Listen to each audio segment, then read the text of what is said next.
Okay. Sure. Hello again, everyone.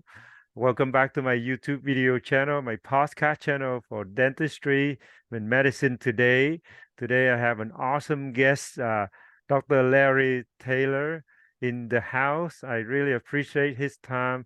I've been trying to reach out to him almost the whole 6 months. Finally, I'm able to honor to see and talk to him. Dr. Larry Taylor, thank you for coming this channel.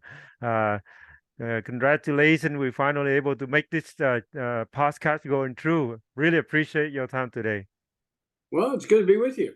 Good to be with a lot of folks right now. But yeah, having a good time this year. And the year's closing out. And I think for our medical outreach, I think we've completed the year. I don't think I've got anything else, going for this year. So we got Christmas and one more week, and I think I'm going to stay home. But we've completed about, I don't know, 8 to 10 missions so far in 2022. So doing pretty well. It's awesome. For those of you haven't heard about Dr. Larry Tabor, he is his organization is called Flying Doctor, and they been doing this in 1975. So that is years ago that the organization have established, and Dr. Tabor have been doing thousands of charity event abroad, to Mexico, to Honduras, to other country in South America, and one of the goal for me today is to bring him in so that we can talk about the work that he have done and the work that we can help the world to encourage each other at the dentist, medical doctor, psychiatrist, optometrist, nurse. There's a lot more work to be done for the underserved, not only the community where we live, but also around the globe, especially the country like Mexico. So, Dr. Tabor, please share with us again, how long did you start joining the Flying Doctor mission? And I I actually started right out of dental school, which was a second career for me. So that was about 25 years ago, 26 years ago now, I guess. And yeah, I did something really crazy. I went to a small fishing village in Baja, and well, I would get to the clinic in the morning, and I was the only dentist. There would be 100 patients waiting for me. It's like, what am I going to do here? And I'm limited with supplies, equipment, what have you. Back then, they were using cold sterilizers or cold sterilizing agents, which right. we all know they don't work. Hmm. And so what I did is I came back the following month. And everybody thought I was the same doctor going back again, the same village a month later.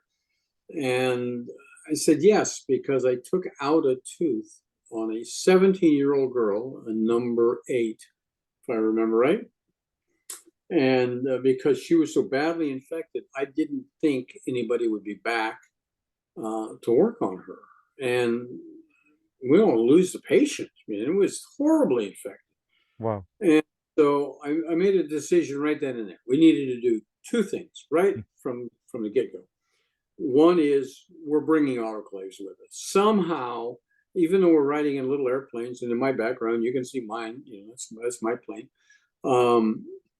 And we can't really afford to carry 50 pounds. So are we bringing an extra airplane for this, or are we taking one airplane and dropping autoclaves in multiple villages, which Mm. is what the business model, I guess you could say, that I did. So I started collecting them Hmm. and then distributing them. And I did on that second trip to Bahia Tortugas, this fishing village. Hmm. The other thing was I'm bringing endo, Hmm. right? I'm not ever going to take a central incisor out of a teenager. I'm just not going to do that. Endo for a central incisor is just too easy to do. Hmm. Even if you do a bad one, it's still too easy to do. Mm-hmm. Molar endo, yeah, we'll take the tooth out if we need to. There's a lot of things we can do, a lot of things we can improve. Mm-hmm. But so over the years, along with Flying Doctors, which you guys could find FlyingDoctors.org, that's my primary organization. Mm-hmm. But I actually volunteer for 8 different organizations. Thousand Smiles, and who was the most recent that wanted me to volunteer? That was Here in Flying, California. yeah, the Flying Samaritans. Mm-hmm. And but we do a lot of work in California. We do a lot of work across the border. Flying Sam's has different chapters, so they go to different places. Thousand Smiles, we do cleft palate work in a hospital setting. Mm-hmm. Actually, our hospital setting now, I would stack it up against anything in the U.S. Mm-hmm. We have proper operating rooms, and we bring in proper doctors to do that. We don't have dentists like myself going in and trying to close clefts. Mm-hmm. But with the 8 organizations, we all do it differently, slightly differently anyway, different lengths of time. Flying Doctors, we do a Thursday through Sunday trip.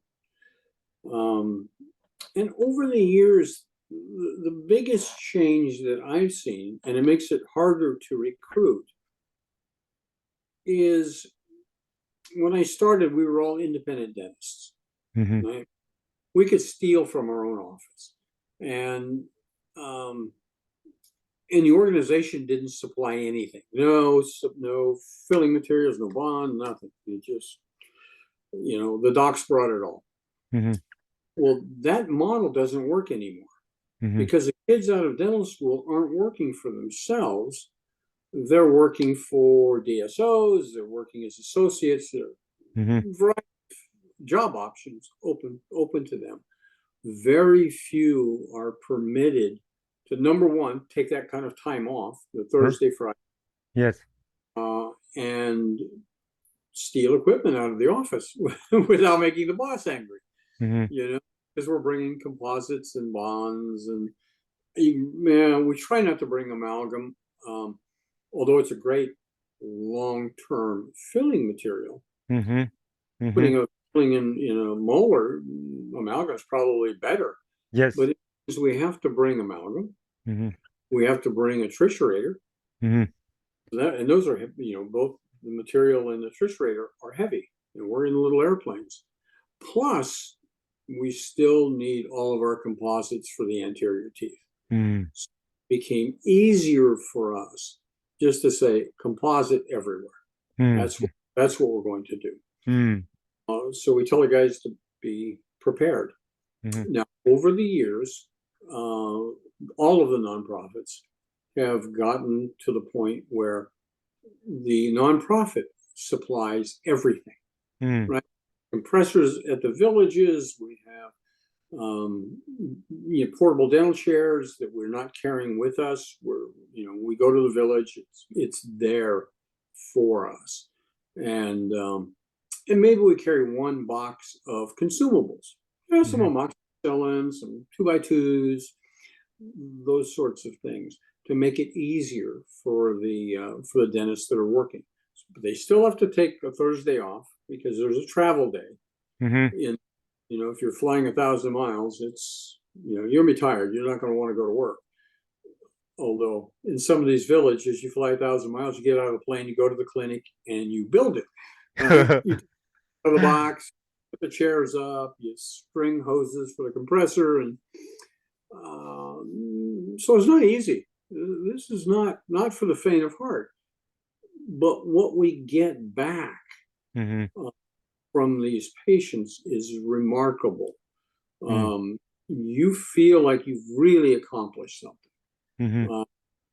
Here in the States now, we're doing a lot for the veterans. Mainly in Southern California, we have a good organization in Southern Cal, or chapter in Southern. So we do a lot, and we work with the dental schools. So if the 4th-year dental student listening to this, get a hold of your clinic administrators and ask for permission. They may want to send faculty down with you. You're certainly welcome. you will do more oral surgery in one of our clinics than you will in your entire graduate course in any of the dental schools around. You know, I don't care whether you're on Loma Linda or Western or UOP. That's right. You are going to take out more teeth in one of our weekend clinics Mm-hmm. than you will in your entire career in dental school, which is cool because now you're working side by side with guys that have experience. Mm-hmm. I can vouch for one fact. Now I've been doing it for a long time, Mm-hmm. 25 years, most of which was done without X-rays. Mm-hmm. We have most of the groups now have Nomad and a sensor, and we can kind of see what we're doing. Mm-hmm. But my first 15 years, 18 years of doing this, totally in the blind. Wow. Absolutely in the blind. My first trip, I quit extracting teeth when I ran out of suture because everything snapped off and became a surgical extraction. Now I warn all the students and newbies, try not to say, Dr. Tabor, can you get this root out? Because yes, I get that root out without any problem. But I'd rather not get the root out. I'd rather have you ask me before you break the tooth. But globally, we run into different teeth.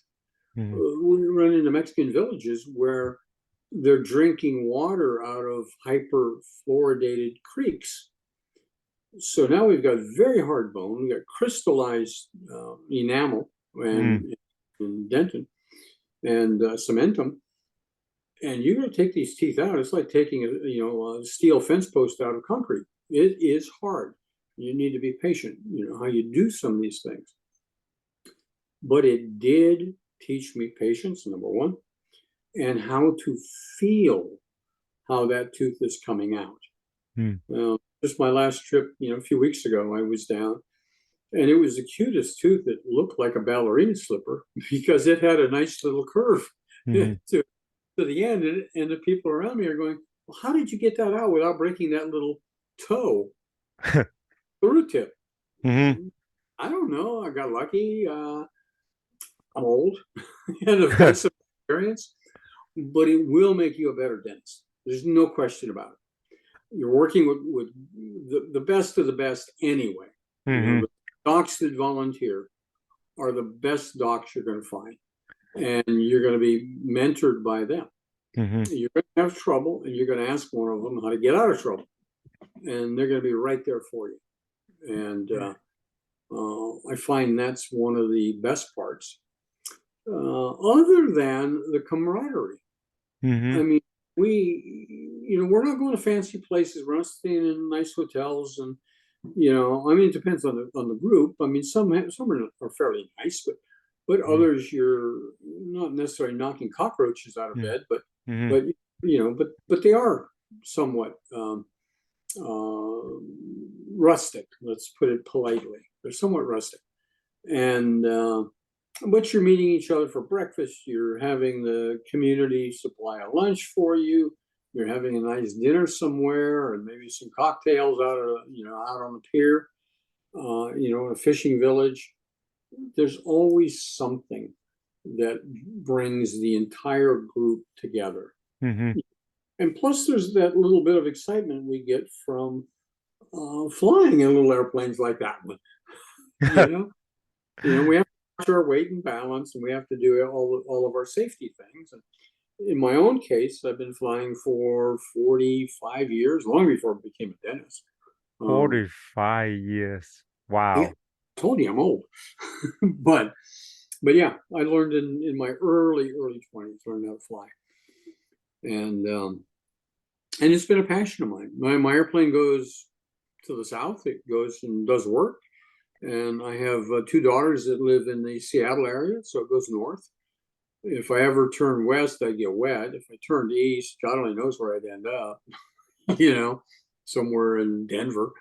But, we keep our airplanes, those of us that do it regularly, we keep our airplanes in tip-top shape. I don't care how old the airplane is, Mm-hmm. it's tip-top shape. because where we go, you don't get the opportunity to really change things. You know, you I mean, we carry some spare parts, which does take some of our ability to carry more tools, right? More surgical tools, or compressors or suction or those sorts of things. So we watch what we duplicate. But we are carrying things like spare tubes for the tires, fan belts for the alternator. And of course, you need tools to change all these things, because you may be landing on a runway in Mexico where there are no mechanics. It may be a runway. Which those are the fun runways, because they, for the few that are drinkers out there, Mulegé is a dirt runway. You taxi your airplane, drive it right up to the hotel, and they come out with a tray of margaritas before you even open the door. Yeah, so they're welcoming you. And everybody has a good time in Mulegé. I mean, they got a pool that you can swim up to the bar. The rooms are nice. The hotel itself is nice, and the town is beautiful. And the clinic in Mulegé is actually a clinic. Now, it's just 3 chairs. My friend Bill and I, we have these 8 nonprofits that we work with. I mean, both of us do. And then we've got the hidden nonprofit, and that's called the Bill and Larry Traveling Dental Show. We're not a nonprofit. We have meetings. We don't care about meetings. We don't care about costs, because it's just me and Bill. If it sounds like a good idea, we do it. If it's a bad idea, one of us will say, "No, that's stupid. Don't do that." But back in 2009, I was asked if we could build a little clinic on an orphanage south of Canada. Let's see how we can do that. And my first career was as a builder. So I drew up some blueprints for this clinic. It's 24 feet by 24 feet. Can you repeat what city again? It's just south of Ensenada. So it's a short, we land in Ensenada. Okay. At the military base. About, I don't know, 20 miles south. And it is an orphanage. They have between 20 and 60 kids at any given time. And there was a church that was supporting them, and they said they would build a clinic for me. 24 feet, and get this, at 24 feet by 24 feet, like 2-car garage. Wow. And then they said, Larry, we don't have any money. Can you help us? I said, yeah, I took one of my credit cards. And I should have given one with no balance. But anyway, I got the bill. And my wife looked at me and said, we need to go to Ensenada tomorrow. We need to find out what happened. Why is the bill so high? So we land, and we go to the orphanage, and the foundation's there. And the foundation is 24 feet by 124 feet. How did this happen? You missed my dimension by 100 feet. And they said, oh, well, the kids were going to get kicked out of the school, so we want some classrooms. So we made it bigger. I hope that's okay. Well, it's not really okay, but it's done, and what can I do about it? So we did that. We were happy with that. And then they said, well, we made a mistake on the foundation, but we're going to fix it. Don't worry, Dr. Tabor, we're going to fix it. I said, what mistake did you make? We poured the foundation too thick. I said, how are you going to fix that? And they said, we're going to build 2 stories. Now my little 24-foot by 2-car garage, right? My little clinic is now 5,200 square feet. Wow. 2 stories tall. Wow. We have, at the last remodeling of the clinic, we have 7 dental chairs. Wow. Occupying 2 classrooms, because one classroom we had, our dental chair, our dental chairs, we had 3. And then for some goofy reason, I said, why don't we just run some air and vacuum next door? And we'll just cut it off, just plug it up, you know? Mm. And we did. Mm. And then now we use it. I'm Wow, wow. going to use that room next door. But Mm. we ultimately we did. So we have an eye clinic, a medical clinic, Mm-hmm. with 7 dental chairs now, and sterilization room and laboratory where we can do, denture repair and that kind of thing. Mm. Uh, and it's a short flight, very short flight, Mm. How many hours? 3.5. Wow. From the Bay Area, 3.5. Uh-huh. So it's not too bad. It's nonstop.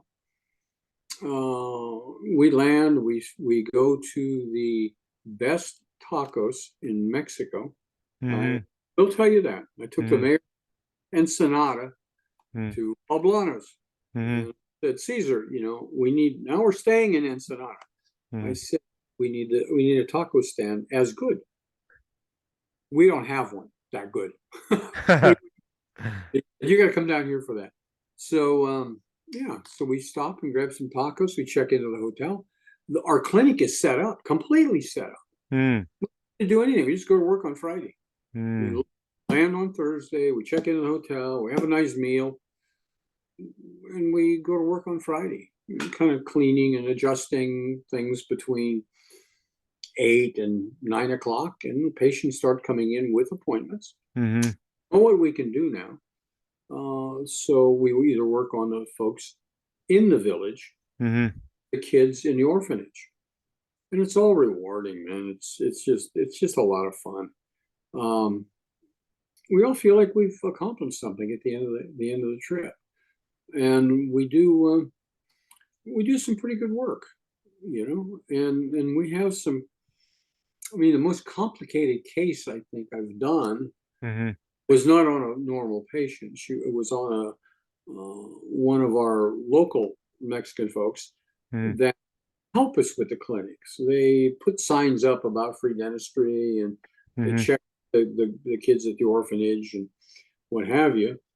Mm-hmm. I think I did 7 implants, Wow. 20 crowns, Wow. 3 endo. Mm. And she went to dinner that night. It was pretty darn amazing. Wow. One patient, 7 implant. One patient, yeah. One Wow. patient. Yeah. So yeah, we did a lot. We did a lot on Vicky. And it was nice to do it for her. She's always there for us, Mm-hmm. to help us out, to make sure that we have a place to stay, Mm-hmm. that we have dinner reservations, um, we have transportation. Over the years, I've given her my wife's Forerunner, Mm-hmm. and when she killed that finally, I gave her my mother's Camry, and I think she's still driving that. So we always have somebody on the ground, Mm-hmm. any of these villages, to help us out, Mm-hmm. no matter where it is in Mexico. And if it's in the US, then everything is taken care of for us. Even some of the nonprofits will put it and pay for and put us up in a hotel, which we normally don't get. We pay for the hotels ourselves. We buy our own food. But some of the clinics in the U.S. will provide housing.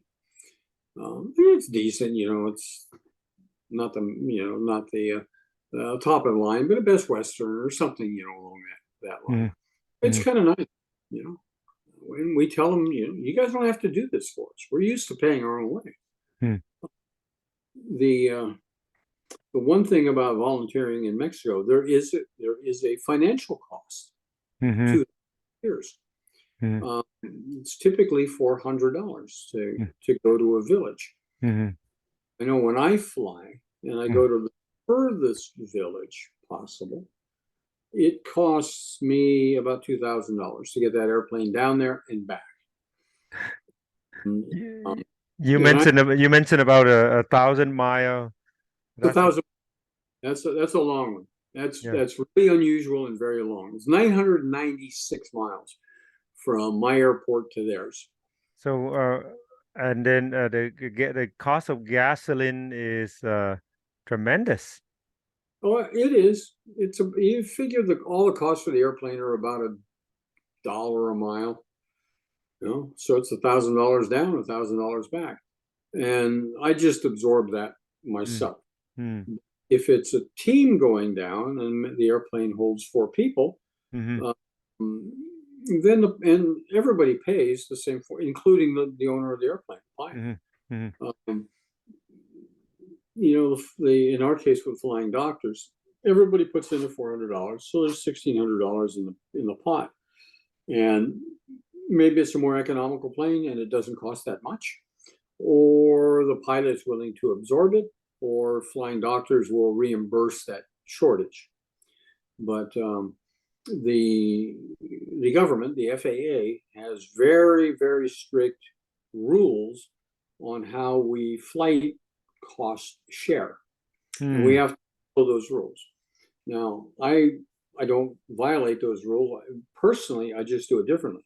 mm-hmm, 25 years of doing this, I've never charged anybody a penny. I've not asked them to contribute anything or mm-hmm, buy fuel. And mm-hmm, those of my buddies mm-hmm, that are used to paying, mm-hmm. well, once in a while they'll buy me a tank of gas. They'll beat me to the gas pump. They'll throw a credit card in, and it's nice, to do. Um, it's been for me. It's been costly, but it's something I love to do. I do. Larry, share with us the last trip you mentioned that there were at least a few of other doctors flying into the same location, and then at the end of the trip, you mentioned that Part some of them telling you that the story and how it's only because of you that people feel like they really have something to share with the community in Mexico. Can you share with us? Sure, sure. Yeah, my very last trip was uh, I was being recruited by Flying Samaritans, and one of Mm, my classmates, mm, Teresa, um, I don't know, she saw me on Facebook somewhere and asked me if I would attend one of their clinics. It turned out that it was on the same weekend that a friend of mine was celebrating his 50th birthday party in Mexicali, all the way across the state, the other direction. I said, but yeah, I'll be happy to, to talk to these docs.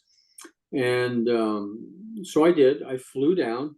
We landed in Ensenada, cleared customs, and then flew south to San Quintin, which is probably the largest farm anywhere in Baja. mm-hmm, Uh, it's thousands upon thousands of acres, but they have a nice runway, and they had a couple of old buildings, and they're converted into a dental clinic. mm. So for the first time, here comes Larry walking in with X-ray equipment and RDAEF, and really kind of showing them what can be done. Mm-hmm, And we had a tremendous weekend. We had new doctors. We had a student that after I left, because they did leave a couple of hours early to go to Mexicali. Um, it was fun. I mean, it was really fun. This new student, fourth year student, um, she was learning to extract, mm-hmm. and, I left my X-ray equipment with them, Wow. so I could get it back, later on. Mm-hmm, And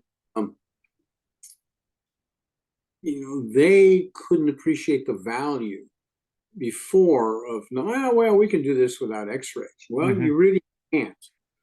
I mean, I did for 20 years or almost 20 years without. Made me a better surgeon.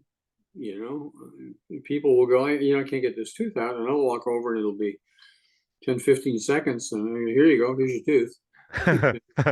But I know how to feel my way around and get it out. So we'll make you a better dentist. There's no question about it. But when you have that mm-hmm, X-ray, you learn to use that X-ray and learn how to read that X-ray, so that you can do a much better, safer job without digging the handpiece in there. mm-hmm, But we had little airplanes like mine, mm-hmm, moderately larger airplanes. We had a Learjet. We had a big turboprop that hold 6 people. We had a variety of folks that wanted to go. And no, it was a great weekend. It really, really is. Now, I will go back to that village during a non-clinic weekend, and because that clinic really needs a lot of help. The docs are there, and they're only there for the weekend, and they go away. With Bill and I and some of the doctors that we have, we'll do we'll go down there and make the clinic correct.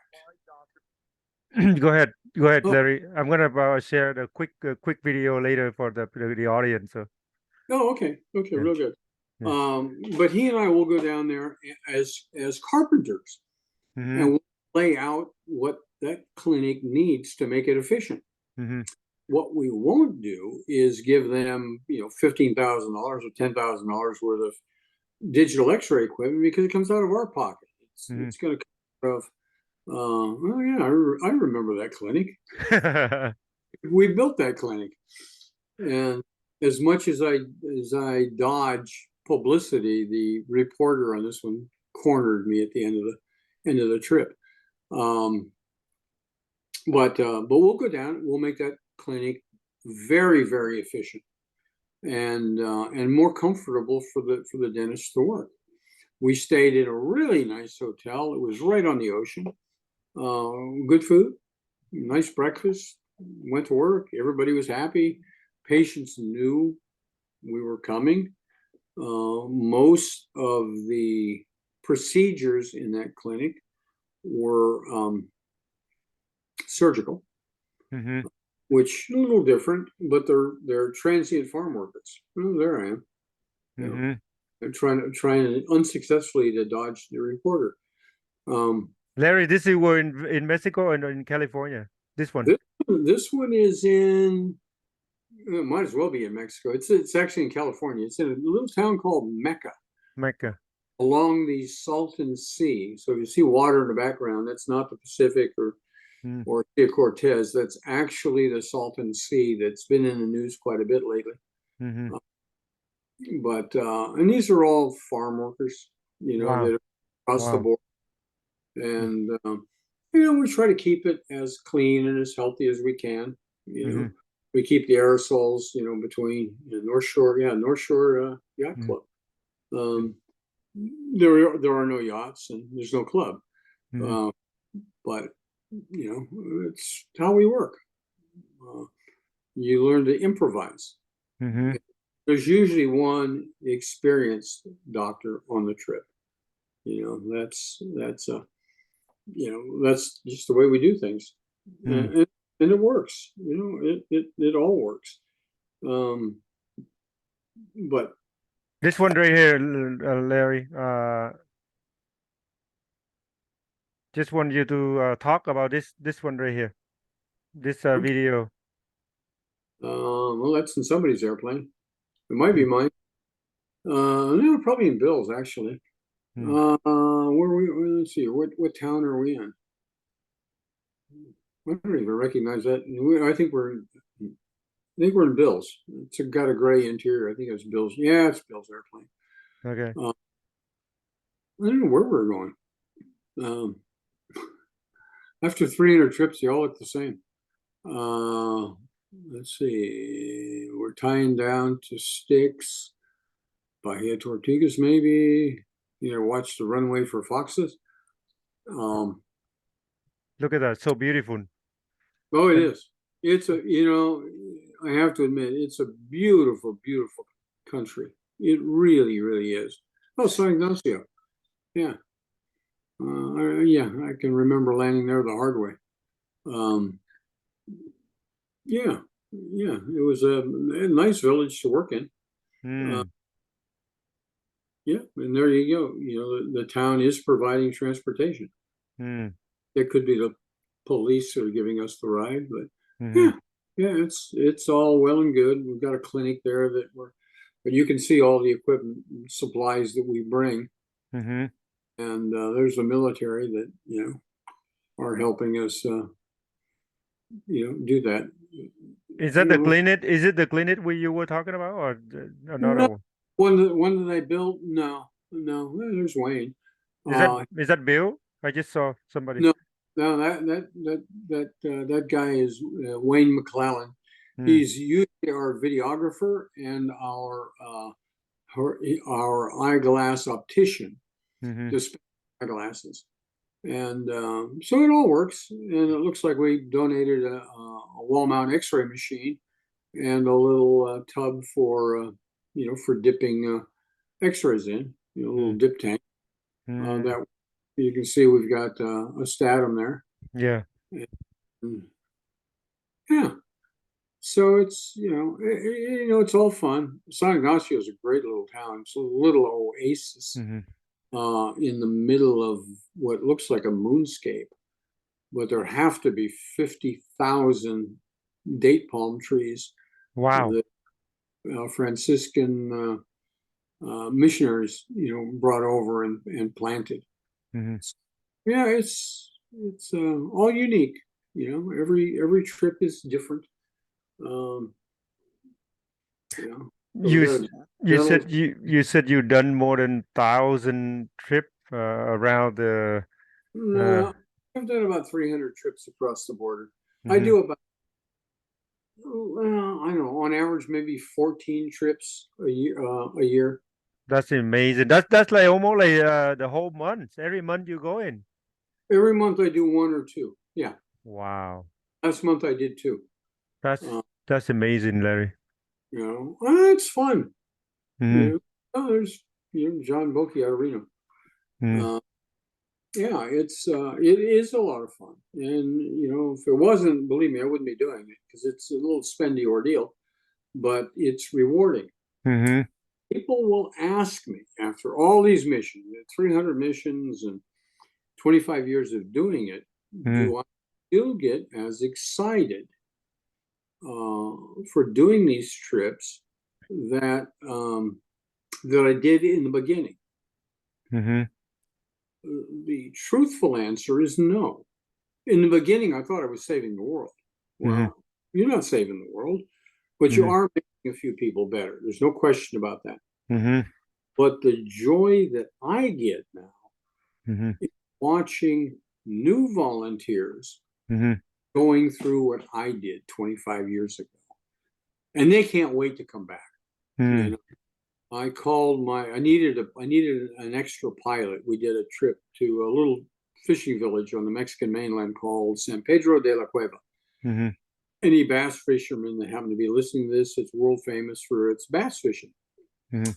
And so the little town of Constitution in Baja, I had invited my orthopedic surgeon. Guy did some work on my arm, Mm-hmm. and he loved it. He could when he came back. He said, "I can't wait to go again." Mm-hmm. So he called me the other day, and he said, "Hey, Larry," he said, "Bill called me, and we're going to do a trip to San Pedro de la Cueva. Mm-hmm. You feel like going?" I said, "Well, sure, I'll go with you. I don't have a problem with that. I think my airplane's going to be in a shop, so yeah, I'll fly with you." And so that's the experience. He went one time as a physician, not even a dentist. He went as an orthopedist. Mm-hmm. Had so much fun, the flying, the clearing customs, the medicine, everything that he had to do. He had so much fun, the camaraderie at dinner. Mm-hmm. He couldn't wait to go back. And he owns an airplane, so now he can go. Mm-hmm. And like I say, I was calling him to go with us, and now he's calling me to go. It's a really nice change. Oh, Absolutely. yeah, we got a dog. I need to adopt that. I just lost my You lost. dog. Yeah, you just lost your dog. Yes. Yeah, I So, did. She was the therapy dog helping the kids that are afraid of the dentist. mm, But so anyway, we're on a look for another dog, and Dr. John in full costume. mm, Yeah, I mean, these are just fun trips. Like I say, you can see it's all portable equipment. Mm-hmm. It's all there. We don't have to bring anything I other see. than a box or two of consumables, Okay. and then it makes it fun. How You, often you guys go to this location again? uh, this location, we'll go twice a year to this spot. Mm. You know, you can see where I dropped an autoclave off in the back there, Mm-hmm. and I'm not sure if that runway is still open. The Mexican government does some goofy things. Mm-hmm. So by closing runways, and when they close them, they're not fooling around. They'll put boulders in the middle of the runway. Really have to watch as a pilot, there are very thing. But oh, there's Jerry. He is a professional pilot, flies Learjet. Mm. But yeah, you have to be as a pilot. We have very, very strict requirements on training and currency and and everything pertains to flying an airplane safely. Yeah. And Wh- yeah, we prefer people that are well experienced in what they do. Larry, what happened if let's say doctor, nurse, they don't want to fly the small jet, they want to fly a big one and they come to the location. Is it accessible where they Yes, can, yeah? yeah, but only certain villages. Mm-hmm. We we have a village in a little village called Constitution. Mm-hmm. It's I don't know a couple hundred miles north of Cabo, so it's a long way. Mm-hmm. They can fly into Loreto, Mm-hmm. or they can fly into La Paz, and we can have a car go get them. Or, well, if they just don't want to fly in a little plane for a long distance, then we can send a plane over for the short 20-minute flight over the hill, or they can take the 2-hour car ride. Mm-hmm. Now, um, the other trip that we make that allows commercial flight, and Mm-hmm. that's when we do one like we have coming up on Valentine's Day, Mm-hmm. the orphanage in Canyon Buena Vista, which is, like I said, just south of Ensenada. Mm-hmm. And our volunteers all fly down, not all of us, because I fly my own, but they all fly commercially Mm-hmm. into San Diego. Mm-hmm. And then we rent a 10 or 12 passenger van. Mm-hmm. And all the volunteers pile into the van. Mm-hmm. And then they drive from San Diego to Ensenada to the hotel. I see. And then we have a van that gets the rest of us to the clinic and back, and to dinner and back, that sort of thing. So it all works. So people that don't want to fly little airplanes can do it. And of course, anything in Southern California Mm-hmm. can be addressed either by someone who lives in California, or by flight into Palm Springs, or LAX, or there are a lot of places that that you can get to without flying in a little airplane. Let's see who's yeah, Jerry Marble, Pam, Wayne, Randall. It's by the Eye Clinic. Yeah, it was good. Yeah, it was a good trip. I wasn't on it, but it was a good trip. Probably a better trip. So Probably a better. Larry, on this website, if somebody click on the upcoming trip, would they show? Oh, sure. Yeah. Yeah, that's a horrible website, though. I will give them credit for that. It's a miserable website. Yeah, no, it truly is. But I don't even know if they're asking you to register now. But no, but it all works. Village and departure date. I don't know. You might click that and see where it is. I mean, I've been doing it so long, and they know how I hate this website. Mm-hmm. They call me and they say, "Are you going, Larry?" I said, "Yeah, I'll go," but I'm not going to sign up. So sign me up. and they do, and I don't have to fool with it at all. And it was the same thing with Flying Samaritans. It was a lousy website. They asked so many questions that were really, really unimportant in my view. And there was a fee for both of those groups. And I finally gave up.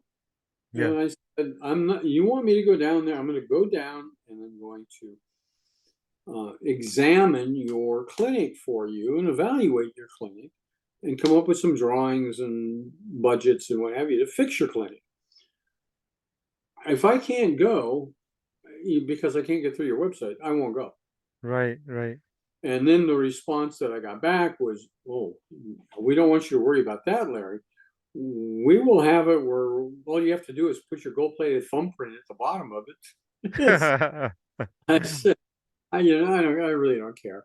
I will fix it, however I can. Just don't have me fly over there and kick me out of the clinic. But they're all like that. We're trying to adopt a dog, and all the adopt places are like that now.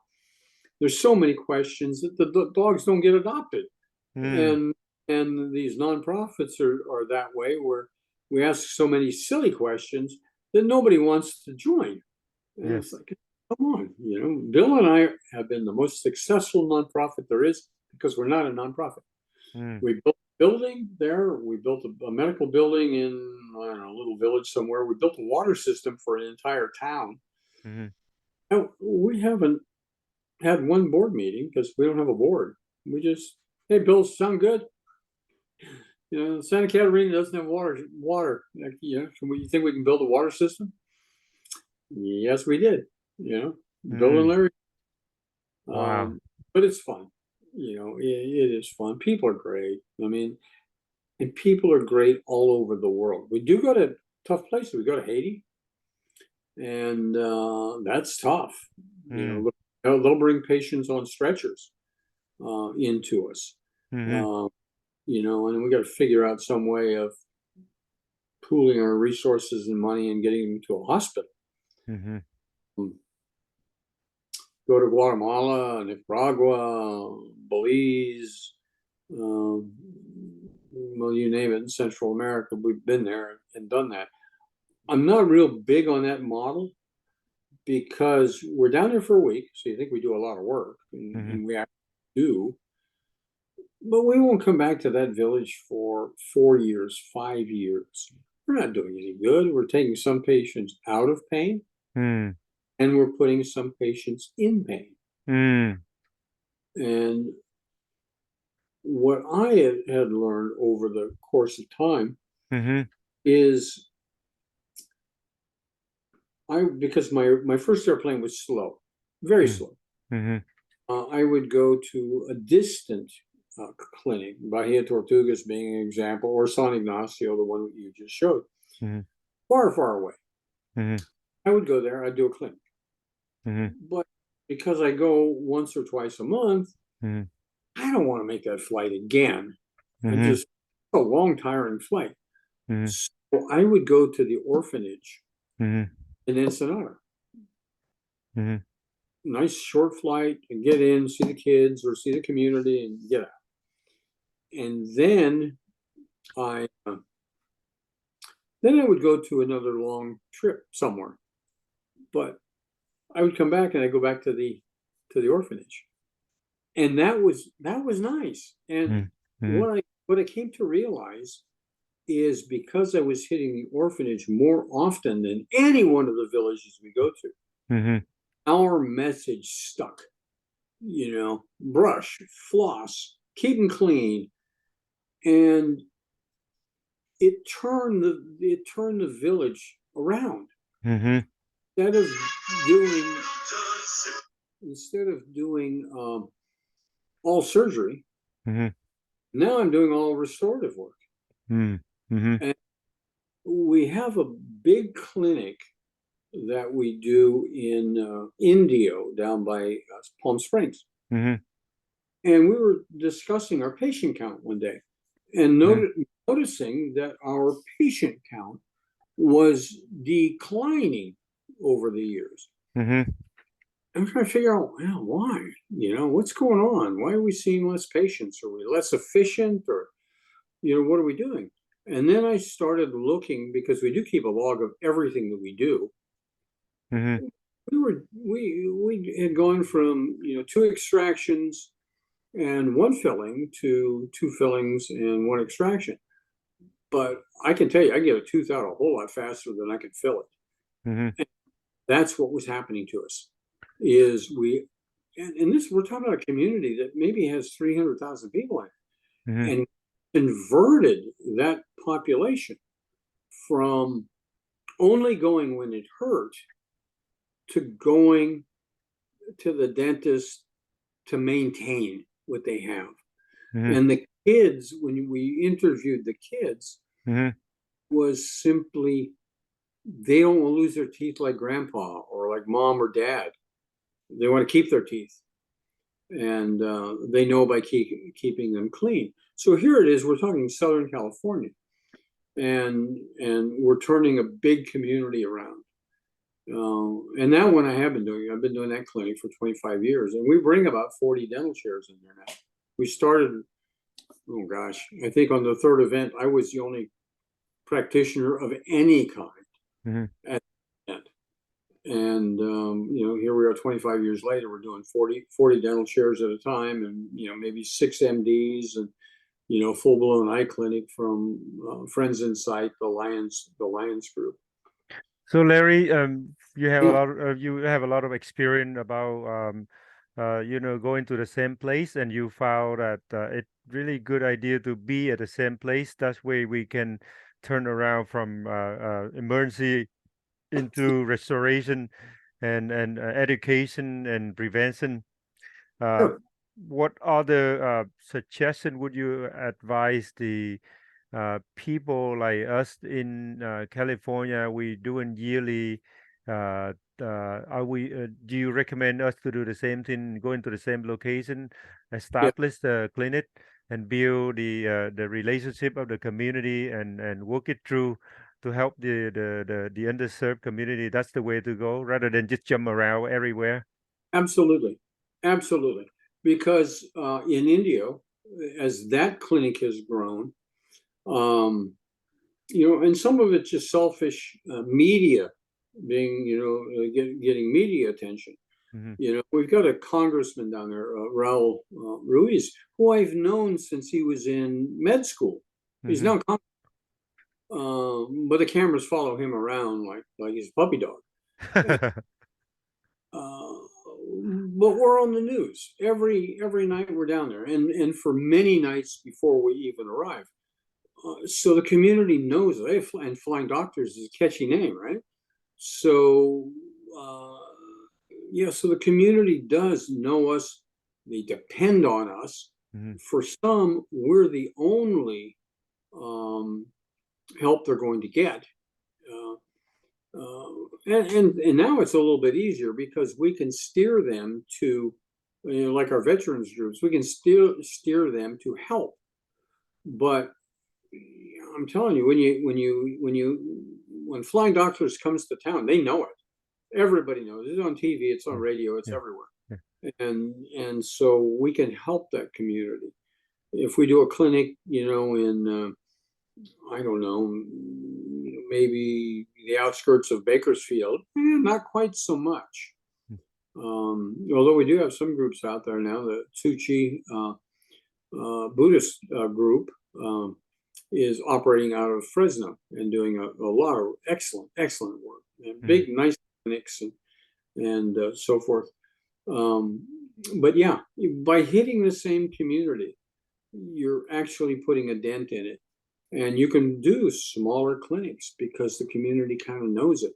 Mhm. And and and then you can separate your team into, okay, we're going to do this community again in say July, and then the end of August, put a nice space in there, Mhm. and we'll hit a new community. And then as your organization grows, there's a lot that you can do. I mean, there's a lot you can do. Yeah, a lot of us because some of the new volunteer They don't realize how impactful a stable organization like Flying Doctor or Sure. other non-profit organizations that we keep doing the same place and frequently and yearly. It's really like you said, the people depend on us.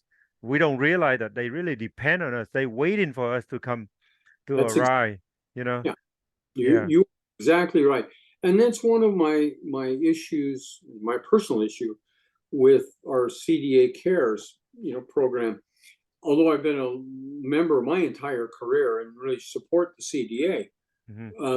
CDA Cares thing to me is a tremendous waste of all of our money and resources and what have you, because it does float around. It's a big media thing that, yeah, the dentists care because they spend $200,000 to put these events together, Hmm. and we're really not doing an awful lot of good. If we did 2 a year like we do our conventions, Hmm. probably doing more. One NorCal, one SoCal, Okay. and 2 a year, and get the local docs to do it, Hmm. and get the media to follow us around a little bit. Hmm. Um, but to take that kind of money that we have, that we use for Hmm. these for CDA cares, I'm not a big fan. Uh, How much do you think they spend on those big events like that, Larry? Can you but, just give the ball? between 100 and $200,000. Okay. Okay. I think that's it. Hmm. I used to know the numbers for remote area medical. Stan Brock, Hmm.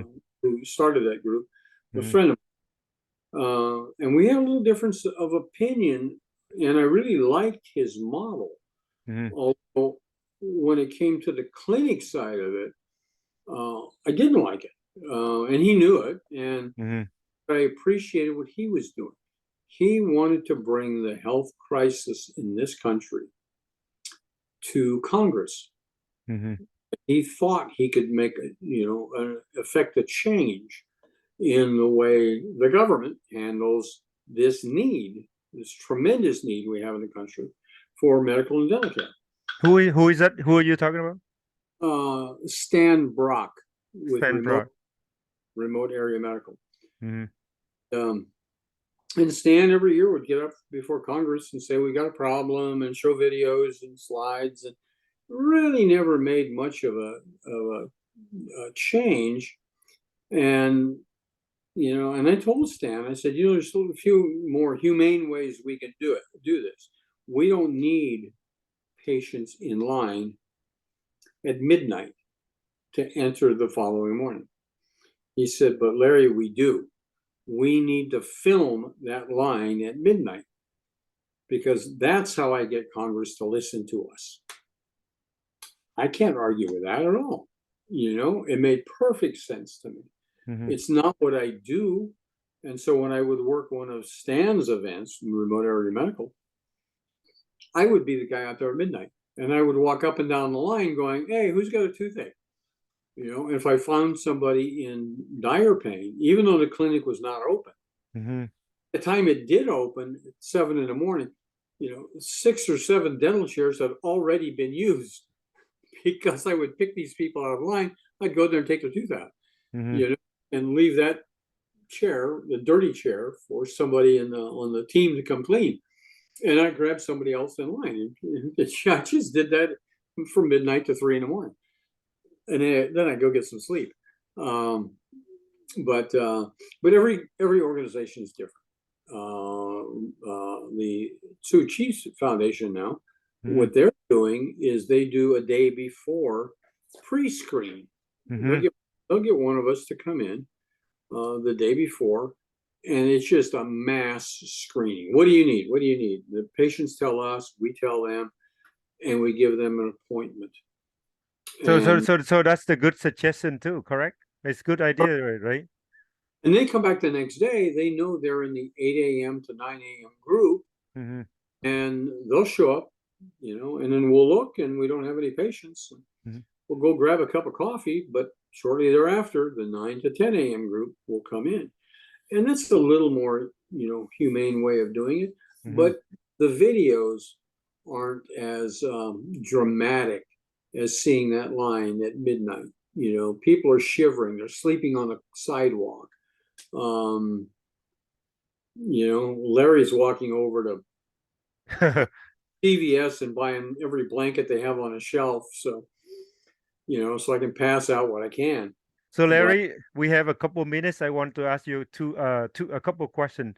So in May of 2023, we're gonna have CDA event in San Jose. What are the few things that would suggest the organizer to plan out? Do you think we should pre-screen? Do you think we should do pre-registration in advance, things like that? I would. What? Yeah. Yeah, no, I actually would. Yeah, and I'd volunteer to do the pre-screening. I really would. Okay. Because number one, you need experience doing that. So Mm-hmm. you can take your oldest, most retired dentist Mm-hmm. who does everything, right? Mm-hmm.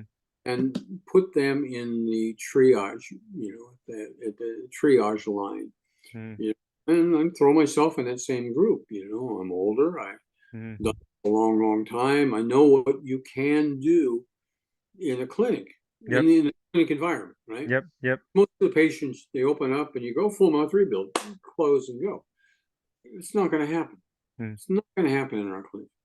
We also look at X-rays at CDA Cares or California Care Force, where Patterson is donating the use of Panorex machines. And you just take a look at the panel and go, yeah, you got impacted wisdom teeth, but we can't take those out here.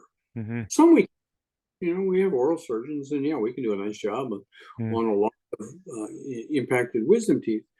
But there are some impacted wisdom teeth that shouldn't be done in a clinic environment like that. Mm-hmm. Somebody that's got 14 teeth to take out. Well, if they're 14 mobile teeth, then we can take string, 14 pieces of string and tie them to the horse and pull. That's fine. Mm-hmm. But if 14 bony impacted hard bone thing, we're not doing that in that clinic. We shouldn't be doing that in the clinic. That's where the experienced old guy comes in. Mm-hmm. Right? Yeah. Experienced old guy. Yeah.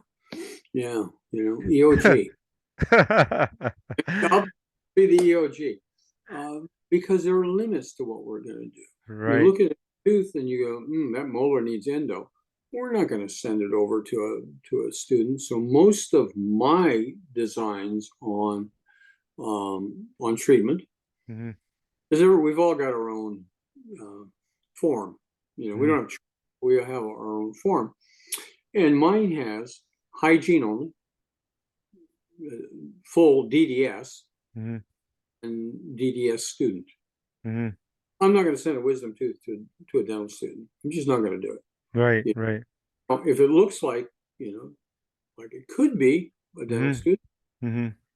I just draw a little arrow between the two. So maybe a doctor's looking, or when my staff, because some of my staff volunteers too, they know when they see that coming from me, that I want my staff looking at that student, telling me if that student's in trouble, and coming to get me, or coming to get one of the other experienced, doctors to come help.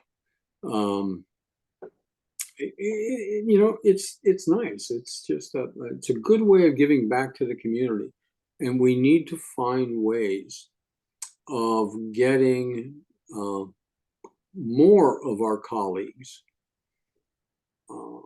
involved. And the whole dynamic is changing. Like I say, they're working for DSOs. They're doing a variety of things, and it's hard enough to just take the time off. Mm-hmm. Taking the time off, and maybe they want their assistant to go. Mm-hmm. Well, the assistant's going to lose a day's pay. Mm-hmm. So we'd like to encourage the guys that are bringing their own assistant. Number one, bring your assistant. That's fine. We love that, because you're working with somebody Mm-hmm. Pay them for the day. Mm-hmm. Just pay them for the day. They will learn more. You will learn more. Mm-hmm. Everybody wins. There's more camaraderie. Mm-hmm.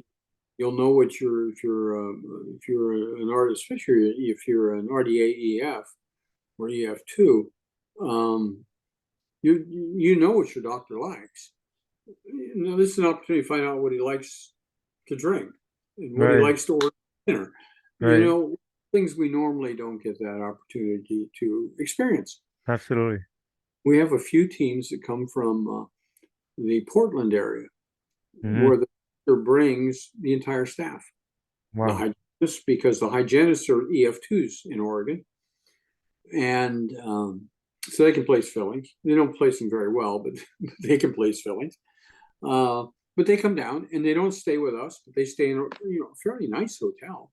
Mm-hmm. Everybody, they'll pair them up 2 and 2, so not everybody gets their own room, but it all works and everybody laughs. Everybody has a great time, and it's a good team building experience, and not a long flight. And for that, the last team that came down, I think they drove. I Mm-hmm. think we sent the van up for them, or met them with a van, Mm-hmm. and flew commercial to San Diego. So Wonderful, wonderful. Larry, it is about an hour. I really appreciate and your time coming to this podcast today. And on behalf of the community around California, as well as the people in Mexico that you've been doing for 25 years or more, I really just want to say, thank you so much for what you contribute and establish connection. And with this young generation, I encourage you guys to continue follow Larry's step and step up the place and help out the journey of being not only just a dentist at a private practice, but the common of sharing the love and the kindness and the compassion to the people around the world is something that will give you a personal reward in that you can never find a joy and the happiness and the rewarding that you feel after the patient get help from your all hands, not by paying you anything, but just by the satisfaction and the happy. So Larry, please really accept my sincerely appreciate. and any of your listeners can feel free to call me. They Yes. want some information. You've got all my contact information. If you want to put it somewhere, they're welcome to call me, and I can give them specifics on up and coming trips, and which organizations may fit their skill set better. And lastly, one of the things I will share that is kind of an unexpected surprise. Mm-hmm. In my own private practice, I stay up to date. There's no question about it. I stay up to the proven state of the art. I am not out there on the edge where Sarah guys were 15 years ago. I like to think I'm better than that, right? I want it proven. However, the techniques that I use are some of the best current techniques we have. Some of the best materials, some of the best bonding agents, composites, curing light. Everybody loves my curing lights. There's a variety of things that make it better for the dentist. We share information. I'll look over at Joe and, where'd you get that, Joe? Oh yeah, I got it here. Yeah, where'd you get the curing light, Larry? I got it over here. And we all learn. I don't care how good a dentist you are, you Mm-hmm. will learn something new and exciting. Mm-hmm. And that's and then we go back to the hotel, we drink a beer, and we talk war stories. God, I did this today, I did that today. Yeah, did you see a little route I took? Yeah, it's fun. That's fun. It's so much to learn when you are working with another a group of dentists, your college, and like you said, you're using you use everything at your office, but when you come out there, you're gonna learn something from other people, and that definitely my own experience. I see that I learn so much when I go out and do work for with other people. Every year we learn something, and you build friendship, you build camaraderie, you build lifelong relationship with your dentist friend. It's a Yep, beautiful thing to do. it is. It is. It's a lot of fun. It's a lot of fun. So thank you for having me on. Thanks for the invitation. Really And appreciate. And Larry, okay, you enjoy your Christmas and you too. happy holiday. Okay, you take care. Bye Bye bye bye. now. Bye bye.